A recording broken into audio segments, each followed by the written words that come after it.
प्रणाम निवेदन करता हूँ। आशुतोष भगवान भोलेनाथ, भक्तवांछा कल्पतरु भगवान श्री सीताराम जी,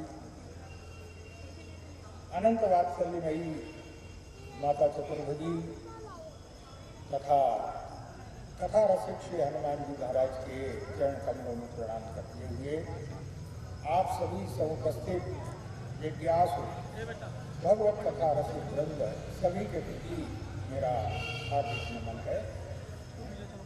और अब आइए हम लोग मन शरीर से पुनः उस स्थान पर चले जहाँ कल इस प्रवचन यात्रा को विश्राम दिया गया था।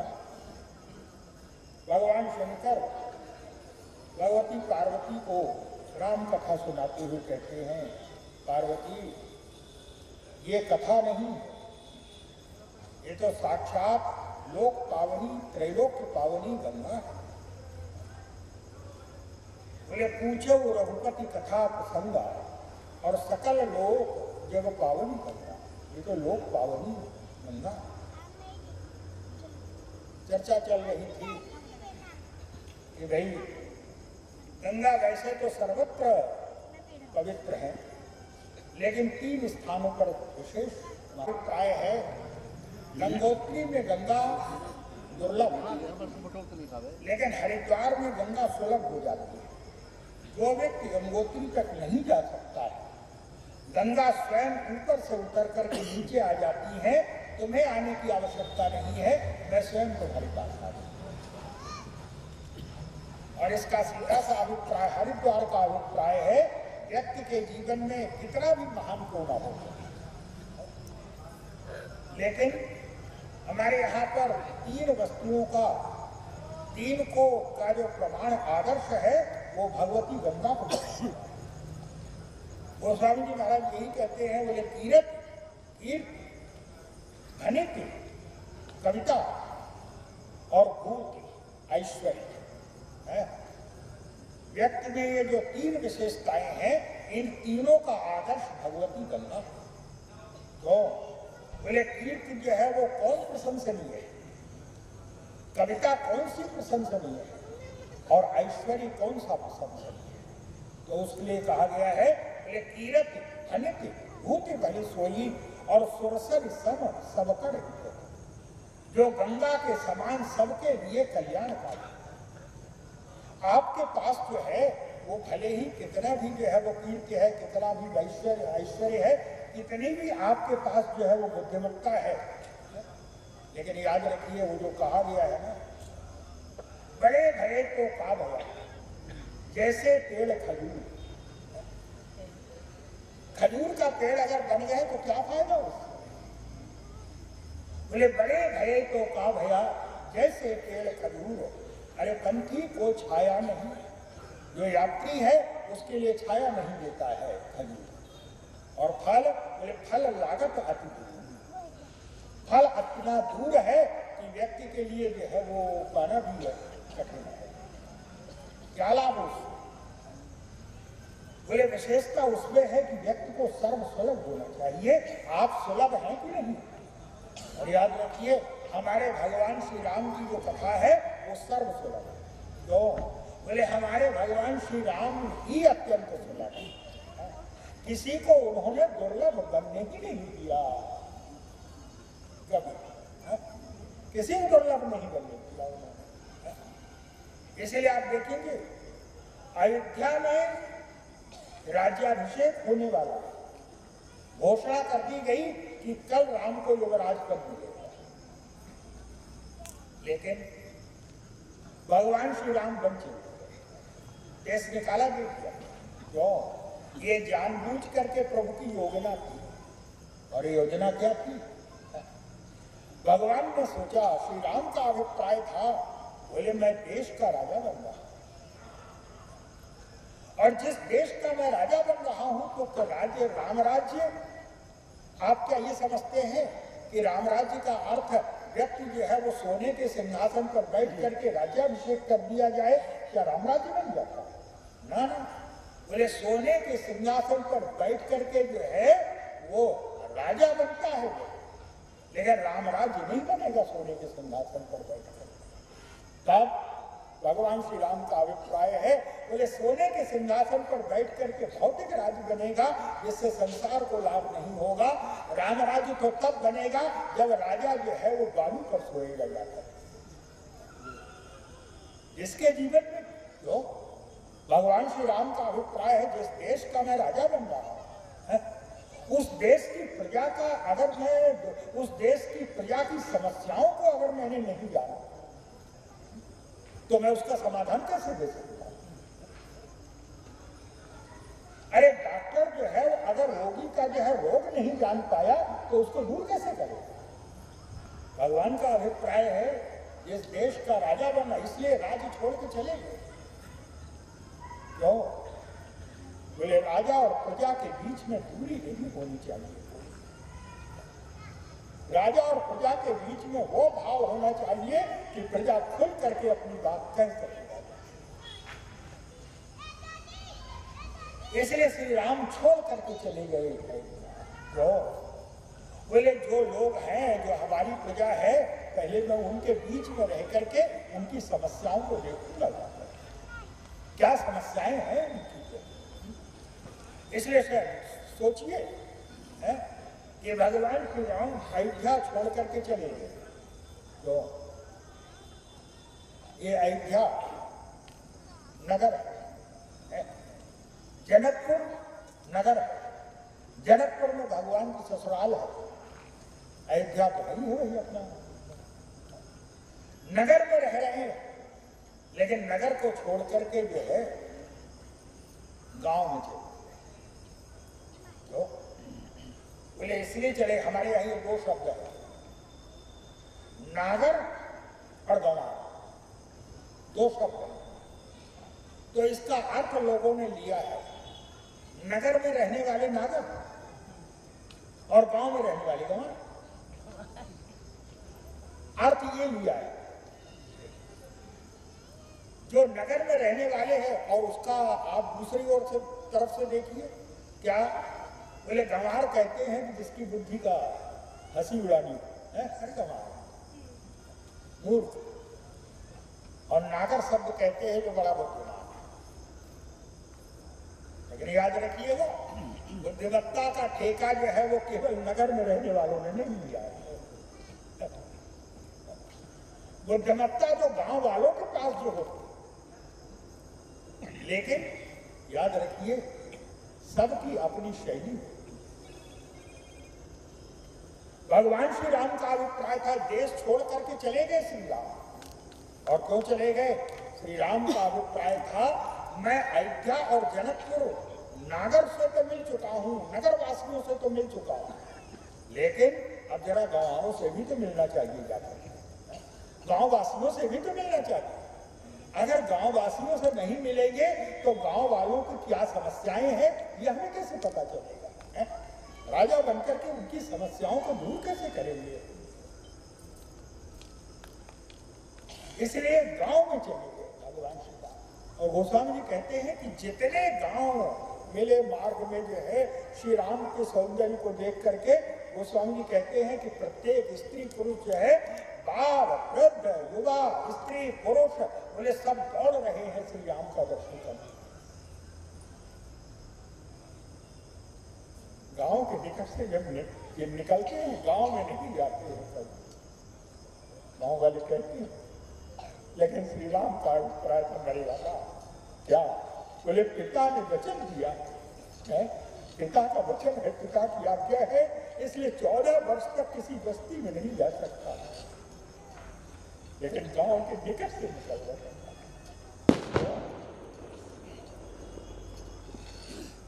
सब लोग दौड़ते हुए आते हैं, भूल जाते हैं अपना दुख से श्री राम को देखकर। गोस्वामी जी ने कहा कि प्रत्येक गांववासी जो है, मार्ग में जितने भी जो है गांववासी मिले, बोले गांव गांव अस होय आनंदू और देख भानुकुल कई रवचन। गांव में उत्सव जैसा माहौल हो जाता है। श्री राम को केवल विक्रम कीजिए। याद रखिए, भावना छोटे व्यक्ति में भी होती है, जिसको हम हीन मानते हैं, इसके पास कुछ नहीं है, याद रखिए भावना उसमें भी होती है, लेकिन वो अपनी हीनता के कारण अपनी भावना को व्यक्त नहीं कर सकता। उसकी भावना को सुनने वाला कोई नहीं, इसलिए भावना हृदय की हृदय में ही रह जाती। तुलसीदास जी ने कहा कि जिस समय श्री राम बन जा रहे हैं, श्री राम ने देखा क्या चलते हुए श्री सीता जी थक गई हैं। श्री सीता जी थक गई हैं, अब चलना कठिन मालूम पड़ रहा है। श्री सीता जी भी भगवान राम से कह रही हैं, गोस्वामी जी महाराज ने कवितावली रामायण में लिखा, क्योंकि कभी श्री सीता जी ने कोई कष्ट पाया नहीं, कोई कष्ट मिला नहीं। अयोध्या में कौशल्या जी इतना ध्यान रखती हैं श्री सीता जी का कि जिस समय श्री सीता जी बन चलने लगी, उस समय कौशल्या जी ने भगवान श्री राम से कहा, अरे जौसी हवन रहाई कहा अम्बा, तो वो कहाँ हो बहुत अवलंबा। अगर सीता घर में रह जाएगी तो मेरे जीवन का आधार मुझे मिल जाएगा। और इसने तो कभी कोई कष्ट सहा ही नहीं है। राम, आज 13 वर्ष हो गए तुम्हारे विवाह को हुए। कहा जाता है कि भगवान, ऐसा वर्णन कई जगह आता है, 15 वर्ष की अवस्था में विवाह हुआ था भगवान श्री राम। विवाह से 13 वर्ष पश्चात 28 वर्ष की अवस्था में वनवास हुआ और 42 वर्ष की अवस्था में रावण का वध करके सिंहासन पर गए।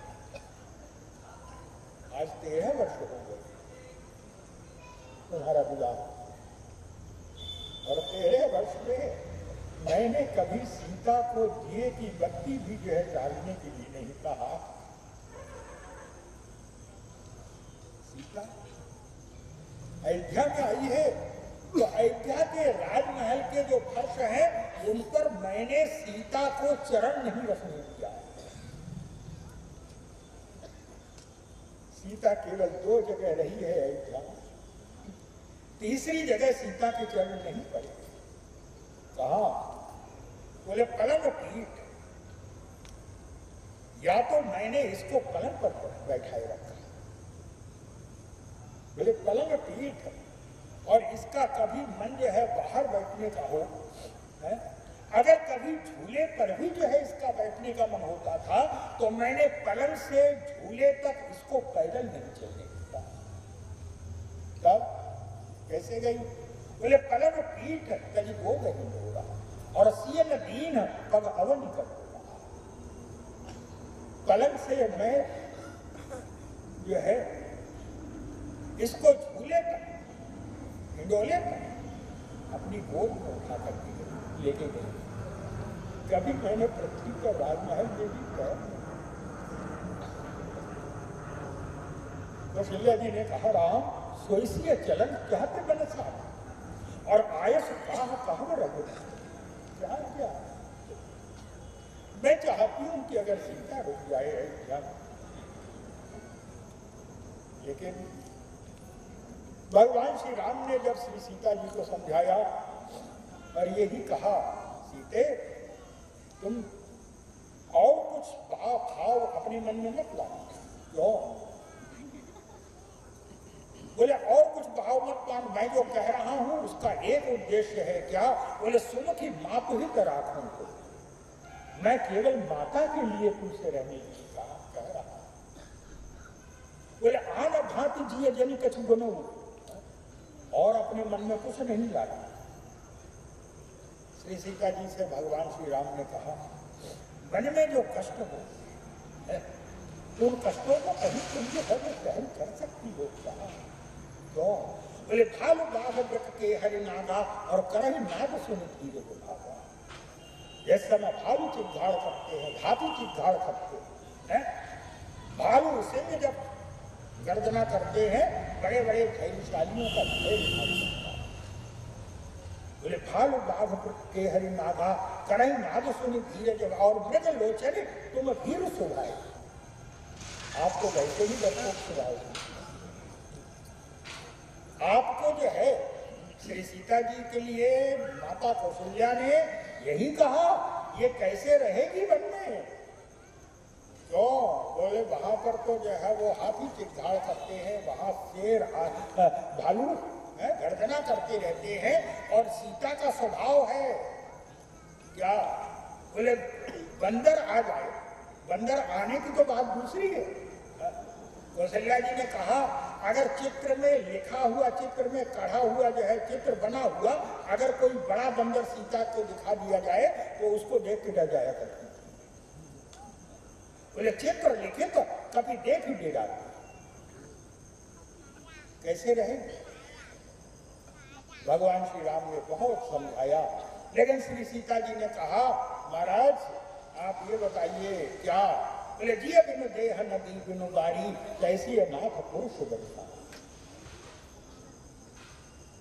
जैसे शरीर तो रखा जाए, शरीर तो बचा हुआ है, लेकिन अगर प्राण चला जाए, नदी तो है लेकिन नदी में जल नहीं है। बोले जैसे इनकी दशा होती है वैसे ही बिना पति की पत्नी की दशा होती है। जिये बिनु देह नदी बिनु बारी, कैसी अनाथ पुरुष बिनु। भगवान श्री राम ने जब बार बार समझाया तो श्री सीता जी ने कहा कि महाराज आपको ले तो चलो क्या, लेकिन ये बताइए कि आप एक को ले जाएंगे कि दो को ले जाएंगे? भगवान राम ने कहा कि अभी तो एक ही था, दूसरा कहां से आ गया? सीता जी ने कहा कि नहीं नहीं, दोनों में से या तो एक जाएगा या दोनों जाएगा। क्या महाराज अगर आप जो है वो आप मुझे साथ में लेकर के गए तो शरीर और प्राण दोनों आपके साथ जाएंगे, और आपने अगर अयोध्या में मुझे छोड़ दिया तो महाराज याद रखिएगा क्या? बोले प्राण को आपके साथ चला जाएगा, केवल मृत शरीर रहेगा इस संसार में। प्राण तो आपके साथ जाएगा ही, प्राण नहीं रहेंगे। प्राण और शरीर दोनों को ले चलना है कि केवल प्राण को ले चलना है? सीता जी का यही सब था क्या? बोले कीर्तन प्राण कि केवल प्राण। शरीर और प्राण दोनों को ले जाना चाहते हैं कि केवल प्राण ले? अब आपको निर्णय करना है, जो चाहे वो कर लीजिए। भगवान राम समझ गए क्या? बोले हठ राखे नहीं राखेगी प्राण, अगर मैंने हट किया तो ये प्राण नहीं रखेगी। भगवान श्री राम ने तुरंत सीता जी से कहा कि ऐसी बात है तो परिहर सोच चलो वन साथ,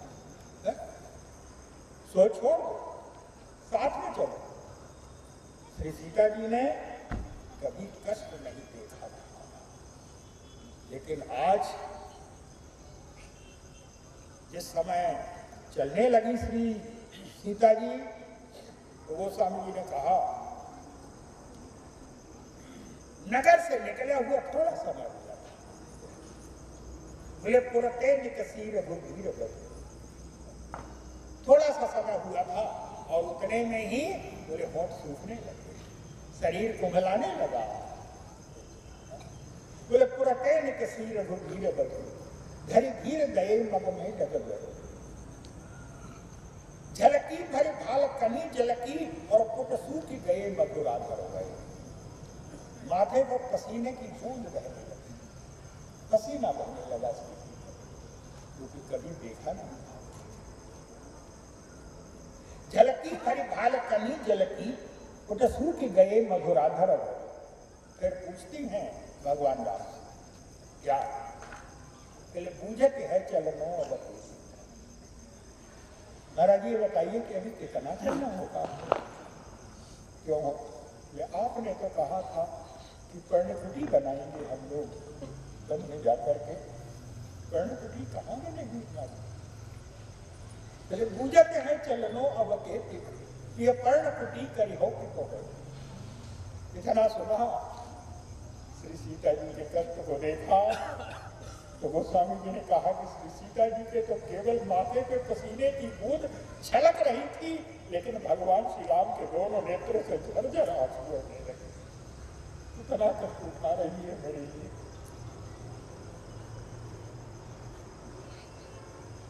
पिया कर्ण कुटी करे हो के तो है, पिया की लखे आतुरता पिया की, और अखियां अति चारु चली जल जाए। भगवान श्री राम श्री सीता जी के कष्ट को देख करके गोस्वामी जी महाराज ने कहा, क्या बोले तो रघुवीर श्रमित सिय जानी। सीता जी को जिस समय श्रमित देखा तो कहा कि यहाँ पर कहीं कोई जल का स्थान मिल जाएगा, कि जल का स्रोत मिल जाएगा। बोले तब रघुवीर श्रमित सिय जानी, और देख निकट बट शीतल भगवान राम को दिखाई पड़ा क्या कि एक सुंदर सा पटकर बरगद का वृक्ष है, उसके पास ही जो है वो झरना बह रहा है। भगवान श्री राम तुरंत रुक गए, लक्ष्मण जी से कहा, लक्ष्मण हम लोगों को यहाँ रुकना चाहिए। सीता को जो है, सीता को कष्ट हो रहा है, सीता श्रमित हो गई है, थक गई है, हम लोगों को थोड़ा विश्राम करना चाहिए यहाँ पर।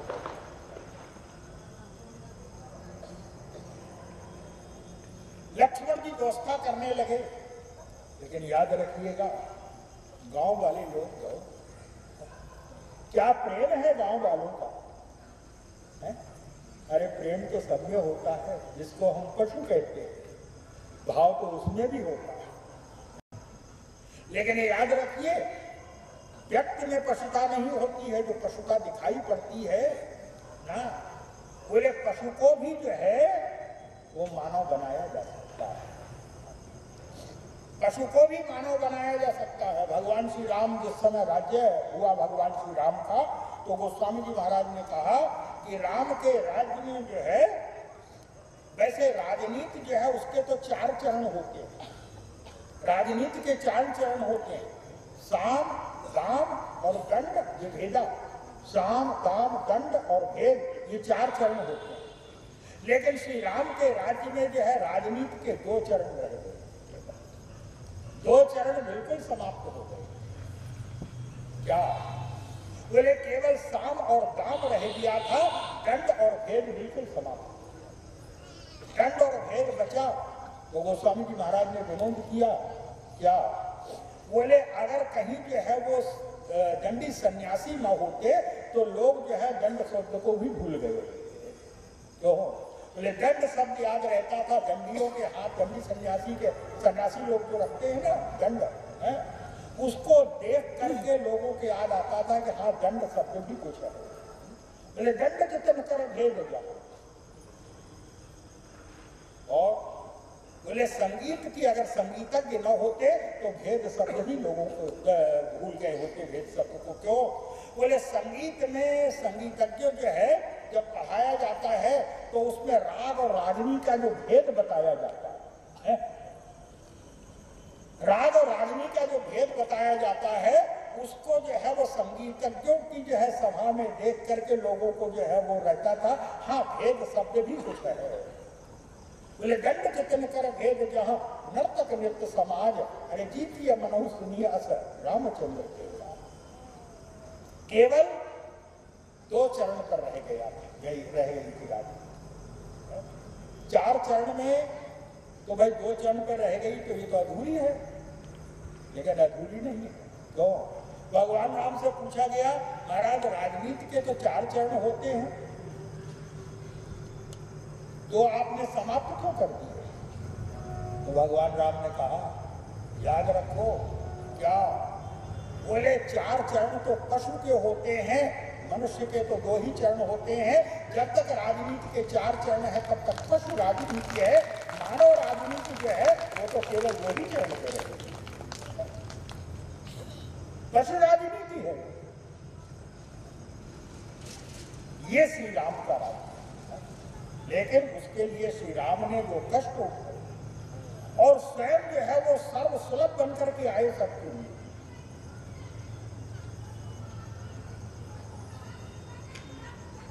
देखा बोले कब रघुवीर समित सिय जानी, देख निकट पट शीतल पानी, रुक गए।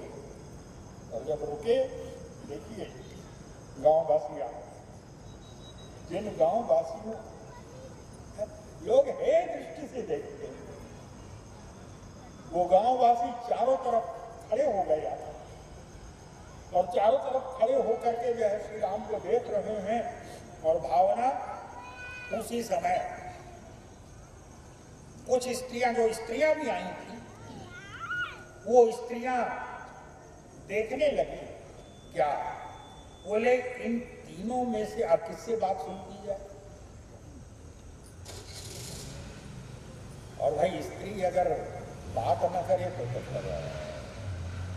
कोई रखे ही नहीं, मौन कैसे रह सकते?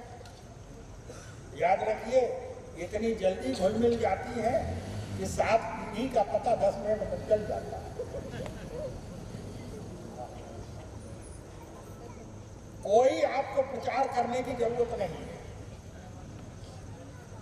कोई बात अगर प्रचार करना हो तो आपको किसी अखबार में देने की जरूरत नहीं है। ये एक माता जी से कह दीजिए, याद रखना, हम तुम्हें को बता रहे।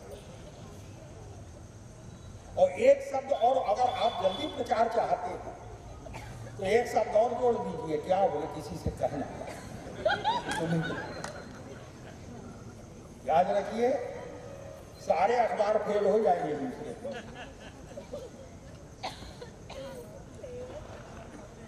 श्री श्री देखने लगी स्त्रियां। क्या चतुर है स्त्रियां, गांव की है, लेकिन याद रखिए बुद्धिमत्ता का ठेका केवल नगर वालों ने नहीं दिया। सोचने लगी इनमें से किससे बात की जाए। और तब दिखाई पड़ा। क्या बोले, श्री भगवान श्री राम की ओर देखा तो लगा कि नहीं नहीं नहीं। सोचने लगी कि इनमें सबसे प्रधान कौन है, ये जो सबसे मुखिया हो उसी से बात शुरू की जाए। मुखिया कौन है? तो लक्ष्मण जी की ओर दृष्टि गई तो दिखाई पड़ा। क्या बोले, लक्ष्मण जी जो है वो तो केवल दोनों के चरण देख रहे हैं। छिन छिन लख सिय राम पर। लक्ष्मण जी केवल भगवान राम और किशोरी जी के चरण देख रहे हैं। याद रखिए, बड़ी बुद्धिमान है। उन्हें देख करके ही लग गया कि इसका अभिप्राय है कि ये दोनों के सेवक हैं। अच्छा, इन दोनों में से मुखिया कौन है? तो देखने लगी। क्या बोले, भगवान राम बार बार सीता जी के मुख की ओर देख रहे हैं। इसलिए वर्णन आया है, गोस्वामी जी महाराज कहते हैं, क्या कवितावली रामायण में गोस्वामी जी महाराज ने लिखा, स्त्रियां श्री सीता जी के पास पहुंची। क्यों? और श्री सीता जी से कह रही हैं आप बताइए कि ये दोनों कौन है। श्री सीता जी को ही क्यों पता? क्यों? लक्ष्मण जी दोनों के चरण देख रहे हैं, इसका अभिप्राय कि लक्ष्मण जी दोनों के सेवक हैं। और राम और सीता में भगवान श्री राम जो है वो केवल श्री सीता जी का मुख देख रहे हैं। और सीता जी, श्री सीता जी किसी की ओर नहीं। स्त्रियों को लगा मुखिया यही है, ये दोनों तो सेवक हैं, मुखिया यही है, इसलिए इन्हीं से बात करनी चाहिए। और एक स्त्री दूसरी, ये स्त्रियां श्री सीता जी से कह रही हैं कि आप जरा बताइए परिचय। क्या? तो देखिए, पहले भगवान श्री राम के जो शब्द कहा इन स्त्रियों ने, क्या निर्मल भाव, क्या निर्मल भाव है। याद रखिए, शब्द अलग होता है, शब्द में भाव नहीं होता है।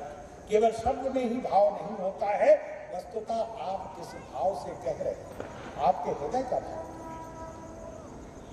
परिचय दिया, भगवान श्री राम का परिचय दिया, और जो शब्द कहे, याद रखिए, कोई भी स्त्री जो व्यवहारिक दृष्टि से किसी स्त्री के द्वारा और किसी स्त्री के सामने जो है उसके पति का जो है वो वर्णन करना, ये व्यवहारिक बात नहीं है। लेकिन वो स्त्रियां श्री सीता जी से कह रही हैं, भगवान श्री राम का परिचय देते हुए, क्या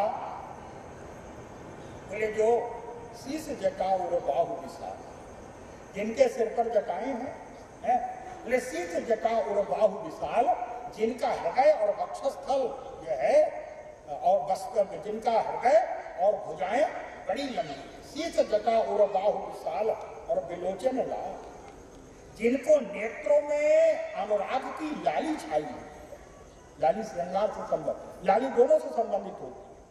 आंख में लालिमा का अभिप्राय जो है वो श्रृंगार भी है और आंख में लालिमा का अभिप्राय क्रोध भी है, दोनों ही। लेकिन उसने यही कहा कि क्रोध नहीं है यहाँ। तब बोले प्रिया प्रेम में पगे हुए अनुरागी नयन विशाल, आपके प्रति जो प्रेम है, आपके प्रेम की लाली इनके नेत्रों में छाई हुई है। बोले शीश जटा और बाहु विशाल, विलोचन लाल तिरछी सी भौं, और जिनकी भौहें बड़ी तिरछी। शीश जटा ये व्यवहारिक शब्द नहीं, मतलब किसी भी स्त्री के द्वारा है। शीश जटा और बाहु विशाल, विलोचन लाल तिरछी सी भौं, और तीन सरासन बाण धरे, जो हाथ में धनुष बाण लिए हुए और तुलसी वन मार्ग में सुखी सो। इतना तो ठीक, लेकिन आगे का जो शब्द कहा वो बड़ा अच्छा। ये करते क्या? श्री सीता जी ने कहा कि ये तो आप वर्णन कर रही हैं, आप लोग इनका जो है पूछना क्या क्या। इन स्त्रियों ने कहा कि हमने पूछा कहा। अरे किसी बात के लिए अगर पूछेंगे तो पहले जो सब पूछे, कहीं का रास्ता अगर पूछेंगे तो पहले उस गांव का, उस नगर का पता तो बताना पड़ेगा, है नाम तो लेना पड़ेगा। अभी तो हमने कुछ पूछा ही नहीं, तो पूछो।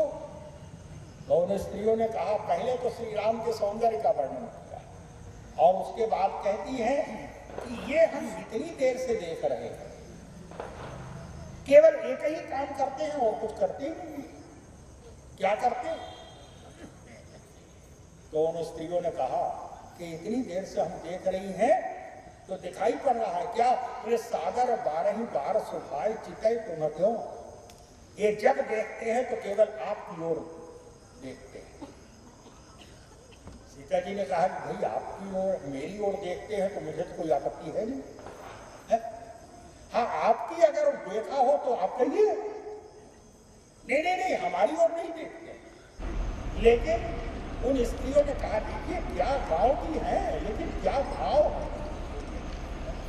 बोले ये देखते आपकी ओर, सागर 12 सुभाए चितई तुम क्यों।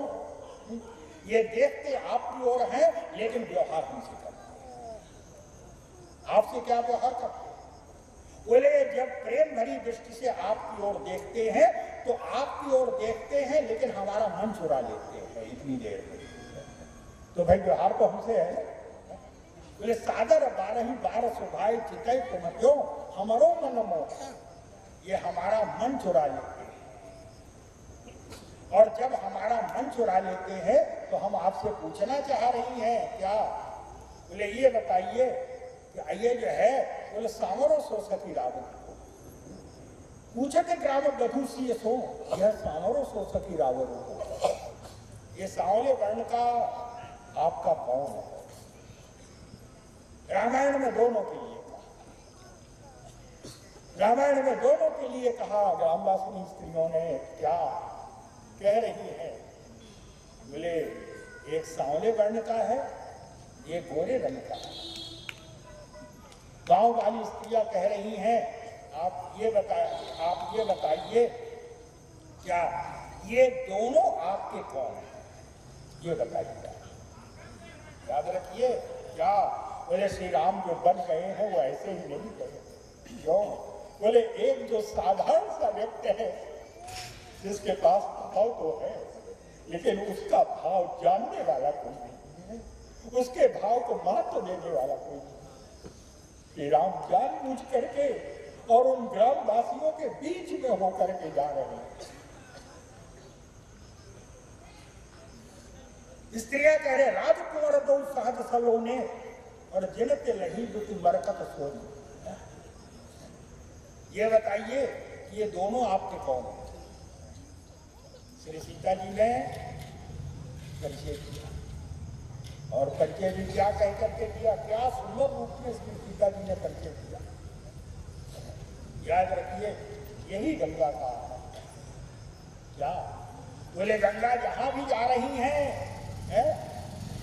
व्यक्ति एक षड दर्शन का जो विद्वान है, महापुरुष है, विद्वान है, वो संस्कृत के श्लोकों से स्तुति कर रहा है गंगा की। लेकिन एक ग्रामीण व्यक्ति जो एक श्लोक नहीं जानता, ये श्लोक की तो बात क्या, बोले जो बोलना भी नहीं जानता है। लेकिन याद रखिए, षड दर्शन के विद्वान को जो धन्यता प्राप्त हो रही है संस्कृत का श्लोक पढ़ करके, उससे ज्यादा धन्यता का, कृतज्ञता का, पवित्रता का अनुभव एक ग्रामीण कर रहा है जो एक अक्षर नहीं बोल सकता है। यही गंगा का महत्व है।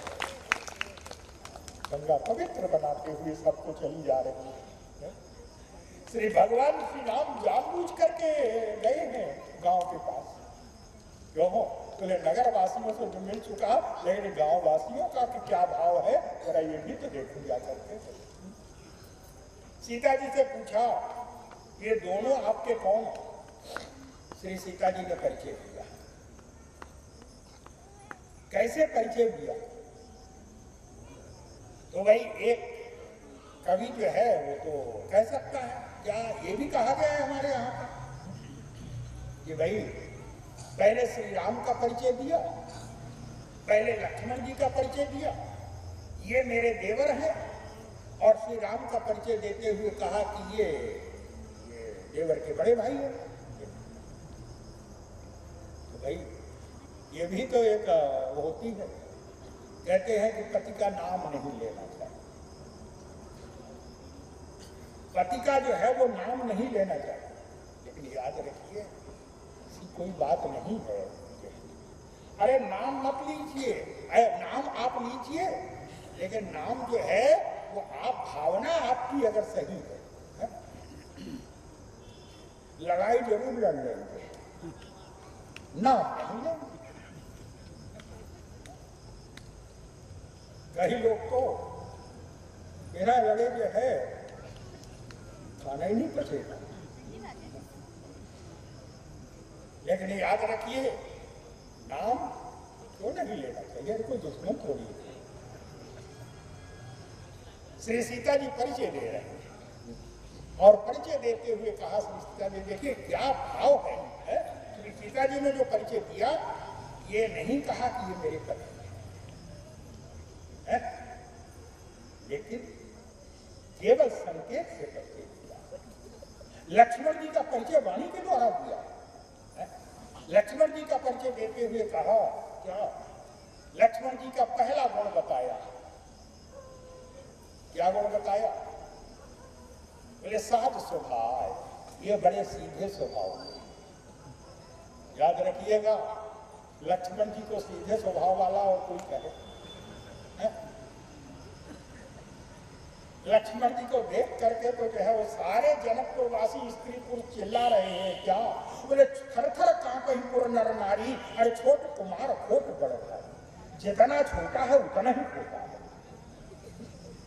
जनक जी भी चिल्ला रहे, नष्ट कराओ अनुचित बल नाही, बालक रोकना चाहिए, बहुत बोल रहा। लेकिन भला परशुराम जी भी जो है वो स्वयं तो हिम्मत नहीं कर रही है, लेकिन लोगों से कह रहे हैं क्या, ये बेग करो कि ना आंखें ना ओटा, इसको मेरी आंख से दूर पर ले जाओ। बेग करो कि ना आंखें ना ओटा, अरे देखा तो छोट खोट निकट दिया। परशुराम जी ने कहा कि मेरी आंख से दूर कर दो इसको। अब भला किसमें हिम्मत है वो आगे बढ़े? लक्ष्मण जी ने कहा कि महाराज चिल्लाते रहिए, कोई सुनने वाला नहीं, लेकिन उपाय आपके पास है। अगर आप चाहें तो मुझे जो है मैं आपकी आंख से दूर हो सकता हूं। उपाय आपके पास। और याद रखिए, उपाय हमारे पास है, लेकिन हम नहीं करेंगे, सामने वाला बदले। अरे सामने वाला बदले, जब आप बदलेंगे तब ना जो है सामने वाला बदलेगा। पहले हम तो बदले। लक्ष्मण जी ने कहा उपाय कि आपके पास है, आप करिए देखिए। लक्ष्मण दूर चला जाएगा उससे क्या? लक्ष्मण जी ने कहा उपाय आपके पास है क्या? तो सीधा सा सीधा था शब्द था लक्ष्मण जी का। महाराज बोले बेहसे लखन कहा मन माए, अरे मुंह आंख कतम को महाराज आंख बंद कर लीजिए, देखिए लक्ष्मण क्या कोई आपके साथ सामने नहीं है, सब दूर चले जाएंगे आपसे, लेकिन हम आंख बंद करना नहीं जानते। अरे आंख बंद मत करिए, लेकिन कई लोग तो ऐसे हैं कि जानबूझ करके आंख फाड़ फाड़ के क्या देखिए समस्या ज्यादा होती नहीं है, उन समस्याओं को हम पैदा करें। दक्ष को देख करके हजारों व्यक्ति खड़े हो गए स्वागत में, लेकिन जब हजारों व्यक्ति खड़े हो गए स्वागत में तो दक्ष को ये जो है वो सुख नहीं हुआ कि कितने बड़े ध्यान से देखने लगा, कोई बैठा तो नहीं बैठा। अब जब बैठा देखा अपने सगे दामाद ही बैठे हुए हैं शंकर, बड़ा क्रोध आया। अब यही तो दुर्भाग्य। याद रखिए हम विपत्ति मोल नहीं ले, हम विपत्ति मोल लेते हैं, विपत्ति आती नहीं है, संकट मोल लेते हैं। सोचिए हजार व्यक्तियों ने उठ करके स्वागत किया, उसका सुख नहीं ले पाया, एक बैठा कैसे रह गया। और याद रखिए अगर आपने ये मापदंड बना लिया है तो ब्रह्मा भी आपको सुखी नहीं कर सकता है। ये समस्या तो हम पैदा करते हैं। लक्ष्मण जी ने जब कहा तो लक्ष्मण जी ने कहा कि मैंने आंख बंद कर लीजिए। लक्ष्मण क्या सारे कोई व्यक्ति आपके सामने नहीं रहे, अरे उपाय तो हमारे पास, लेकिन भला हम कैसे? लक्ष्मण जी को सब लोग कहते हैं कि बड़ा तेजस्वी है, छोट कुमार कोट बड़ भाव है, लेकिन याद रखिए लक्ष्मण जी का परिचय दिया। लक्ष्मण जी कितने सरल स्वभाव के। श्री सीता जी ने पहला परिचय देते हुए कहा क्या, ये सहज स्वभाव है, ये बड़े सीधे स्वभाव के। और याद रखिए जो लोग कहते हैं कि लक्ष्मण तेजस्वी क्रोधी स्वभाव के हैं, वो लोग जानते नहीं है क्यों। बोले वो जो प्रमाण पत्र वो दे सकता है जो हमारे साथ में रहा हो, जिसके साथ में रहे। अरे सीता जी का प्रमाण पत्र चलेगा क्यों? बोले श्री सीता जी ने परखा है, श्री सीता जी ने देखा है लक्ष्मण को है? तो ये प्रमाण पत्र देने का अधिकार और किसी को क्या है? जिसने व्यवहार किया है, जिसने जो जानता है। श्री सीता जी ने परिचय देते हुए कहा लक्ष्मण जी का, बोले सहज स्वभाव, बड़े सीधे स्वभाव के, और बोले सहज स्वभाव सुमन तनु जो गोरे रंग के, ये कौन है? बोले सहज स्वभाव सुमन तनु गोरे, और नाम लखन लघु देवर रंग। इनका नाम लक्ष्मण है और ये मेरे छोटे देवर। ये लक्ष्मण जी का परिचय दिया। याद रखिए लक्ष्मण जी से बढ़ करके मानस में कोई भी नहीं हुआ समझ है। जब सीता जी प्रमाण पत्र दे रही है तो सीता जी से बढ़कर के कौन हो सकता है? फिर भगवान श्री राम का परिचय दिया, और भगवान श्री राम का जो परिचय दिया, ये परिचय लक्ष्मण जी का परिचय तो वाणी के द्वारा दिया कि ये मेरे छोटे देवर। भगवान राम का परिचय वाणी के द्वारा नहीं दिया, केवल संकेत में दिया। और संकेत क्या? बोले बहुर बदन विधु अंचल ढाक और पियतन चितई भौं करीबा। पहले तो अपना अंचल जो था वो सिर के ऊपर लाई श्री सीता। बहुर बदन विधु अंचल ढाक, पहले तो घूंघट सा काढ़ा, घूंघट सा बनाया, और भगवान श्री राम की ओर देख करके दृष्टि तिरछी कर तब परिचय दे रहे। बोले बहुर बदन विधु अंचल ढाकी, ये तब चितई भौं करी भाकी, खंजन मंज तिरीछे नयनने। कौन है? बोले केवल संकेत से कहा, वाणी नहीं निकली, शब्द नहीं निकली। बोले खंजन मंज तिरीछे नयने और निजपति तिन्ह कहे सिय सयन, केवल संकेत से कहा। क्यों? लक्ष्मण जी का परिचय वाणी के द्वारा, भगवान श्री राम का परिचय संकेत के द्वारा। क्यों? सीता जी का अभिप्राय और सही बात है क्या? लक्ष्मण जी जीव हैं, श्री राम साक्षात परब्रह्म परमात्मा। सीता जी का अभिप्राय है क्या? बोले जीव का अभिप्राय जो है, जीव का परिचय वाणी के द्वारा दिया जा सकता है, लेकिन ब्रह्म जो है वो तो वाणी से परे है, वाणी की सीमा में नहीं आ सकता है, वो तो केवल संकेत के द्वारा ही दिया जा सकता है। मन समेत यही ज्ञान न बानी और परख न सकई सकल अनुमान, वो तो वाणी से परे है। और याद रखिए, ये बड़ी अच्छी बात है क्या? बोले संकेत देने वाला जो संकेत दे रहा हो, लेकिन याद रखिए अच्छाई यही है, संकेत देने वाला चाहे जो संकेत दे रहा हो, लेकिन लेने वाला जो अर्थ समझेगा वही समझेगा। कई लोग जो है वो सुनाई कम पड़ता है, लेकिन याद रखिए कुछ लोग ऐसे भी होते हैं जो सुनना होता है वो सुन लेते हैं। 1 किलोमीटर दूर से भी सुन लेते हैं, और जो नहीं सुनना आप कान पे चिल्लाते रहिए। संकेत के द्वारा जो है, संकेत देने वाला जो दे रहा है वो दे रहा है, लेकिन लेने वाला जो लेना है वो लेगा संकेत। ब्रह्म ऐसा ही है क्या? बोले ब्रह्म के लिए जो है ये नहीं कहा जा सकता कि ब्रह्म ऐसा है। तब बोले नेति नेति जे वेद निरूपा निजानंद निरूपा दिया। ब्रह्म के लिए ये नहीं कहा जा सकता कि ऐसा ही है, ना ना ना ना। बोले आपने संकेत दिया और संकेत समझने वाले ने जो समझा वो ले रहा संकेत। और अभिप्राय था है? श्री सीता जी का व्यंग्य भी था थोड़ा भगवान के क्या? लक्ष्मण जी के लिए कहा कि बड़े सीधे स्वभाव। यहां पर भी लक्ष्मण जी के लिए लोग कहते हैं कि बड़े टेढ़े स्वभाव हैं। श्री राम के लिए लोग कहते हैं क्या स्वभाव है, ऐसा स्वभाव है, इतना सीधा स्वभाव, इतना सरल स्वभाव। लेकिन श्री सीता जी ने बोले लक्ष्मण जी के लिए कहा कि बड़े सीधे स्वभाव के, और भगवान श्री राम का परिचय देते हुए दृष्टि टेढ़ी कर दी। खंजन मंज तिरीछे नयने और निजपति तिन्ह कहे सिय सयन, गौरी बदन विधु अंचल ढाकी पीतल चितई भौं करीबा। तिरछी कर ली भौं, टेढ़ी कर ली। और इसका सीधा सा अभिप्राय है, मानो श्री सीता जी ने व्यंग किया क्या? लक्ष्मण जी के लिए कहा इनको सभी लोग कहते हैं कि बड़े टेढ़े स्वभाव के हैं, बड़े क्रोधी हैं, लेकिन मैं जानती हूं कि इनसे बढ़ के सीधा कोई पैदा नहीं। भगवान श्री राम का व्यंग करते हुए मानो उत्तर दिया क्या? बोले इनको सभी लोग जो है बड़े सीधे स्वभाव के कहते हैं, लेकिन ये तो इतना टेढ़े हैं कि इनका परिचय भी सीधी दृष्टि से नहीं दिया जा सकता है, टेढ़ी दृष्टि बनानी पड़ेगी इनका परिचय देने। और जो परिचय दे रही हैं वो कर क्या रही हैं?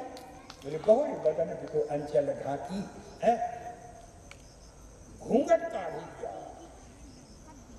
घूंघट क्यों काढ़ लिया? घूंघट इसलिए काढ़ लिया, श्री सीता जी का अभिप्राय है, श्री सीता जी का तात्पर्य था। बोले दोनों श्री सीता जी और राम का संबंध क्या है? तो गोस्वामी जी महाराज ने कहा याद रखो क्या? बोले जो है वो सीता और राम दोनों एक ही हैं। जो लोग समझते हैं कि सीता और राम अलग अलग है, कैसे? बोले गिरा अर्थ जल बीच सम कहिए तो भिन्न न भिन्न सीता राम पद जिन्हें परम की। जैसे वाणी और अर्थ दोनों शब्द अलग अलग हैं, वाणी और अर्थ, लेकिन दोनों एक ही। जैसे जल और तरंग है, जल और तरंग शब्द अलग अलग है, लेकिन है दोनों एक ही, भेद नहीं है। इसी प्रकार बोले दोनों एक ही हैं, दोनों में भेद नहीं किया जा सकता। सीता जी ने घूंघट क्यों को डाल दिया? सीता जी का अभिप्राय था कि भाई परिचय तो तुमने पूछा कि ये आपके कौन है, तो परिचय तो जो है वो कौन है का अभिप्राय है, वो तो जब दो व्यक्ति अलग अलग हैं तब ना उनका परिचय दिया जाएगा कि कौन इनका क्या नाता है। जय सीता जी का अभिप्राय था जब हम दोनों एक ही हैं तो नाता क्या है, जब एक ही है। लेकिन आप लोग पूछ रहे हैं तो याद रखो क्या बोले, आपको इनका परिचय देने के लिए पहले मुझे इनसे दूरी बनानी है, भेद पैदा करता है, इसलिए घूंघट काट लिया, वो दूरी समाप्त कर दी। बोले बहुरी बदन बिधो अंचल ढाकी, ये तो मुझे भाव करी बाकी, खंजन मन तेरी छे नैनने निज पति नहीं कहे उसकी ऐसा। और जैसे ही ये शब्द सुना बोले गांववासी स्त्रियां जो है वो नाचने लगी आनंद से। तो अब आप देखिए ये ग्रामवासी स्त्रियां जो है वो कहा तो मूर्ख जाता है गंवार है, लेकिन जो आनंद इनको जो बुद्धिमत्ता दिखाई ग्रामवासिनी स्त्रियों ने, क्यों बोले बुद्धिमत्ता ये थी जब उन्होंने देखा कि लक्ष्मण दोनों को देख रहे हैं, लक्ष्मण दोनों के चरण देख रहे हैं, तो उनको लगा कि इसका अभिप्राय कि ये इन दोनों के पास। श्री राम को देखा तो केवल श्री सीता जी की ओर देख रहे हैं, तो समझ गई क्या बोले ये इन जो है वो राम जो है वो तो केवल सीता की ओर देख रहे हैं। लेकिन उन्होंने ये भी देख लिया लक्ष्मण दोनों के चरण देख रहे हैं, तो ग्रामवासिनी स्त्रियों को लगा लक्ष्मण कैसे देखते हैं ये समझ में आ गया। देखने की भी तो कला होती है ना।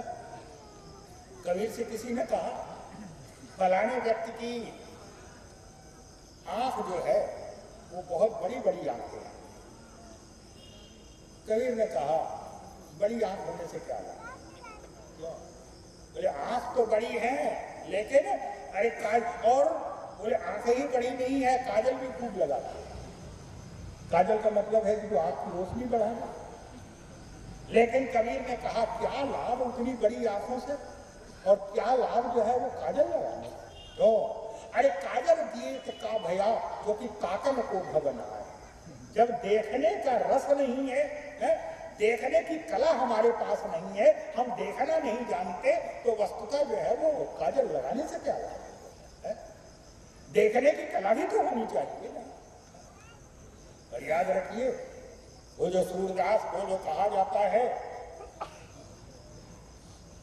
कि सूरदास अंधे हैं, आंख नहीं है, लेकिन कहा जाता है कि जिस मंदिर में उनको सेवा दी गई थी प्रारंभ में से ही कवित्व शक्ति थी, ठाकुर जी ने कृपा की, तो जो उनको सेवा दे दी गई जहाँ पर ठाकुर जी की, तो ठाकुर जी के सामने संगीत सुनाने की सेवा दी थी, पद सुनाने की सेवा, क्योंकि नित्य नए पद बनाया था। तो सूरदास का स्वभाव था कि जिस दिन भगवान जिस रंग का कपड़ा पहनते थे वही वर्णन कर देते। आज गोटा कैसा है, आज जो है वो किस रंग का है, आज कैसी जो है वो कला है पोशाक में, सब वही। पुजारियों को आश्चर्य होता था कि ये तो अंधा है, इसको कैसे बांधा। तो पुजारियों ने सोचा कि हो सकता है कि ये भी होता है, भगवान को किस दिन किस रंग का कपड़ा पहनाना चाहिए ये भी। जैसे सोमवार और शुक्रवार को सफेद रंग का, मंगलवार को लाल, बुधवार को हरा, बृहस्पतिवार को पीला, शनिवार को नीला और रविवार को गुलाबी या लाल, समझ लीजिए जो भी यह है। तो पुजारियों को लगा कि लगता है कि इसने कहीं सुन लिया होगा कि किस दिन किस रंग का हो। तो पुजारियों ने परीक्षा लेने के लिए उस हिसाब से क्रम उलट पुलट कर दिया दिन के साथ। लेकिन आश्चर्य कि जैसा जो है वो पहने हुए हैं वही वर्णन कर रहा है। आश्चर्य। परीक्षा लेने के लिए एक दिन पुजारियों ने दर्शन तो खोल दिए, लेकिन भगवान को वस्त्र नहीं पहना, बिना वस्त्र के ही दर्शन खोल दिए। और जब बिना वस्त्र के दर्शन खोल दिए उस दिन सूरदास ने जो गाना शुरू पहला पंक्ति कही, पहला पद सुनाया, क्या आज भगवान दिखाई दे रहे हैं। कैसे दिखाई दे रहे हैं? तो पहला शब्द है क्या? बोले देखे रेहरी नंगम नंगा, बिल्कुल नंगे खड़े हुए हैं आज भगवान। बोले देखे रेहरी नंगम नंगा और बिना बसल छवि उठत तरंगा। सब लोगों को दिखाई पड़ा क्या? बोले इस अंधे ने जैसा देखा वो तो आंख वाले भी नहीं देख सकते। इसीलिए एक कवि ने लिखा, क्या पूछा गया कि भगवान को मूर्ति को देखने के लिए, भगवान की सुंदरता को देखने के लिए कितनी बड़ी आंखें होना चाहिए, कैसी आंखें होना चाहिए? तो उस कवि ने कहा, याद रखो क्या? बोले देखन को घनश्याम की मूर्ति, घनश्याम की मूर्ति देखने की आंख हो कितनी? बोले ब्रह्मा के 4 आंख हैं, ब्रह्मा के 4 आंख हैं। स्वामी कार्तिक जो है वो उनके जो है वो 12 आंख हैं, इंद्र के 1000 आंख हैं। कितनी आंखें होनी चाहिए? तो उस कवि ने तुरंत कहा क्या? बोले 1000 और लाख की जरूरत नहीं। क्या? बोले घनश्याम की मूर्ति देखने के लिए तो वैसी आंख होनी चाहिए। कैसी? बोले देखने को घनश्याम की मूर्ति, अरे चाहिए सूर्य की आंधरी आंखें, सूरदास की अंधी आंखें चाहिए घनश्याम की मूर्ति देखने के लिए। इन आंखों के द्वारा नहीं देखा जा सकता है। याद रखिए, नगर वासियों की सारी बुद्धिमत्ता केवल इन गांव वासिनी स्त्रियों ने जो है वो पराजित कर दिया। क्या स्त्रियां क्यों पूछ रही है सीता जी से? इसलिए पूछ रही है क्या? बोले लक्ष्मण कैसे देखते हैं ये हमें समझ में आ गया, राम कैसे देखते हैं ये समझ में आ गया, लेकिन ये कैसे देखती है ये तो समझ ही नहीं आया। क्यों? बोले देखा ही नहीं रही किसी, ये किसी को देखा ही नहीं रही। तो ग्रामवासिनी स्त्रियों की चतुराई थी क्या? बोले परिचय देने के लिए जब ये देखेंगी तो इनकी कला भी मालूम पड़ जाएगी कि ये कैसे देखती है। ये कला थी उनकी प्रश्न पूछने की। और जैसे ही जो याद रखिए, श्री सीता जी की जो कला जो आज तक नहीं निकाल पाया था, जो आज तक नहीं परख पाया था, याद रखिए ये ग्रामवासिनी स्त्रियां जिनको लोग दीनहीन मानते हैं, अरे गंवार है ये तो जो है, लेकिन श्री सीता जी ने कहा क्या? बोले इनसे बढ़कर के श्री सीता जी से जब पूछा कि ये बताइए कि ये आपके कौन है, तो याद रखिए व्यक्ति या तो उत्तर देता है, और जब उत्तर नहीं बनता है तब करने क्या लगता है क्या? तो कई बार ऐसा होता है कि व्यक्ति जो है वो उत्तर देते नहीं बनता है तो पैर के अंगूठे से ही जो है वो जमीन कोड़ने लगता है। उसका और कोई मतलब नहीं। इसका अभिप्राय है कि उत्तर बेचारा झेप रहा है, उत्तर नहीं दे सकता। जब श्री सीता जी से इन ग्रामवासिनी स्त्रियों ने कहा ये बताइए राजकुमार गौ सहज सलोने इनक लही मरकत सोने, ये दोनों जो है आपके कौन हैं ये बताइए। श्री सीता जी गोस्वामी जी महाराज कहते हैं क्या? बोले श्री सीता जी जो है एक बार उन स्त्रियों की ओर देखती और उसके बाद फिर अपने पैर के अंगूठे से जो है वो जमीन को कुरेदने लगती है। सीता जी का अभिप्राय था तो कुरेदने लगी। मानो श्री सीता जी कहना चाहती हैं क्या? तुम लोग इतनी बुद्धिमान हो, मैं कल्पना नहीं कर सकती। तो बोले जो बड़े से बड़े जो है वो जिसका जो है भगवती सरस्वती भी जो है वो जिस कार्य को नहीं कर सकती वो बुद्धि तो तुम्हारी है।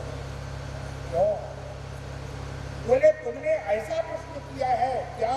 बोले मैं ब्रह्मांड के समस्त प्रश्नों का उत्तर दे सकती हूँ, केवल इसी प्रश्न का उत्तर नहीं दे सकती हूँ कि राम मेरे कौन है। क्यों? बोले अगर कोई संबंध होता तब ना मैं बताती कि इनसे क्या नाता है। जब दोनों एक ही हैं तुम्हें कैसे मालूम है? तुम्हें इतनी बुद्धिमान, तुम्हें कैसे मालूम कि मैं केवल इसी प्रश्न का उत्तर नहीं दे सकती। ये गाँव याद रखिएगा क्या? बोले श्री राम वन में क्यों गए और गांव-गांव में याद रखिए जहां-जहां जो है वो गंगा निकलती है वहाँ के जो सुरत तीर बासी नर नारी है, जो भी जो है स्त्री पुरुष हैं, जो गांव के साथ गंगा के किनारे जो गांव बसे हुए हैं, याद रखिए वहाँ पर गंगा बड़ी सुलभ है। और गंगा में स्नान करके प्रत्येक व्यक्ति जो एक शब्द नहीं जानता है, वो केवल गंगा को प्रणाम करके ही धन्यता का अनुभव कर रहा है। याद रखिए जहाँ जहाँ ये गंगा गई वहाँ वहाँ जो है वो धन्यता, पवित्रता, निर्मलता जो है वो प्राप्त होती चली जा रही है। ये है भगवती गंगा, राम कथा की गंगा। भाई ये जितने भी हमारे प्रधानमंत्री ने कहा कि कानपुर भी आएगा, बने वाले जो गांव हैं, गांव वासियों को इन गंगा ने कैसे धन्य बनाया। गंगा, राम कथा की गंगा सबको धन्य और पवित्र बनाती हुई चली जा रही है। कैसे ये गंगा जो है अब केवल एक दिन का समय शेष बचा हुआ है। अब जैसे जो है वो ठाकुर जी की बस वो केवल एक दिन का समय है, आगे की चर्चा जो है वो पुनः कल